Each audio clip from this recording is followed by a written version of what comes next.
Hello guys, in this video I'm gonna talk about LeetCode question 253. So this is a question recently asked by Google and Amazon in their interviews. So the input of the problem would be a list of meeting schedules, and then we wanted to find the minimum number of meeting rooms needed to fulfill all the meetings. Let's look at this as an example. So we have 4 meetings. The first meeting starting from 0 to 40. And the second meeting starting from 5 to 10. The third meeting starting from 15 to 35. And the third meeting starting from 20 to 40. So we can see we have 3 intervals have an overlap here. So which means the minimum number of rooms we needed to fulfill all these 4 meetings will be 3.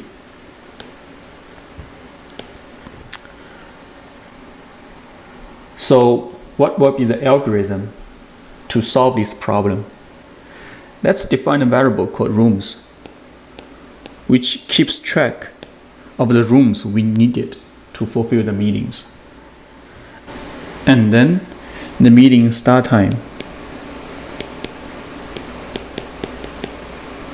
and the meeting end time.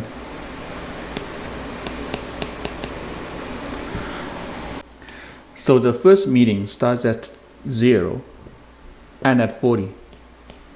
So we need 1 room to fulfill that meeting. And the second meeting starts at 5 and at 10. When the second meeting starts, the first meeting hasn't finished yet, so we need 1 plus 1, which is 2 rooms for the second meeting. And the third meeting starts at 15 and at 35. And when the second meeting starts, or the third meeting starts, the second meeting already finished as it ends at 10. So we need 2 minus 1, which is the ending of the second meeting, plus 1, which is the starting of the third meeting, which is 2 rooms. And now the fourth meeting starts at 20 and ends at 40. So the 20 is less than 40 and less than 35. So we need 2 plus 1, which is 3 meetings for the fourth meeting. So the maximum of 1, 2, 2, 3 is 3. So we need 3 rooms for these 4 meetings. This is my Python implementation of the problem.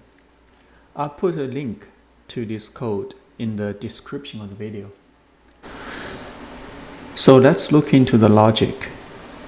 First of all, we grab all the starting time and ending time of the meetings, and then we sort them in ascending order.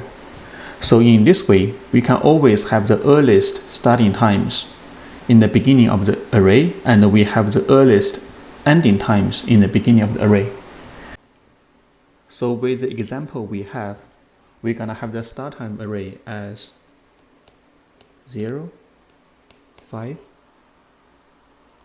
15, and 20. And the ending time array will be 10, 35, 40, and 40. And these rooms keeps track of the current rooms we need, and the max rooms keeps track of the maximum rooms we need to fulfill all the meetings. And the start means the starting index in the starting time array, which is starting at 0. And the end is a starting index in the end time array, which we also start at 0. Then we loop through all the starting times. So the first starting time is 0, and the first ending time is 10. So 0 is less than 10, which means when the meeting starts, none of the previous meetings has ended. So we increase the rooms by 1, and we move to the next starting time, which is 5.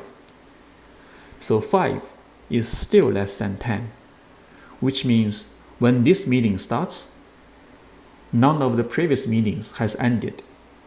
So we keep increase the rooms by 1 and move to the next one, which is 15. So 15 is larger than 10, which means when this meeting starts, one of the previous meeting, which ends at 10, has ended. So we decrease the rooms by 1 and we move to the next ending time, which is 35. So we keep on this loop until it reaches the end. And every time when we increment the rooms, we compare the current maximum with the current rooms so that we can keep track of the maximum rooms needed, and we return it in the end of the function. So now let's take a look at the time complexity for this function. So first of all, we need to grab the starting time and ending time, which is order of n. And then we sort the array, which is order of n log n. And then the loop is order of n as well. So the total time we need is order of n log n. And the space complexity we need is like order n as well. Like we have to store the two arrays, which is order n for space. So this is the end of the video. Let me know your thoughts, and I'll see you in the next one.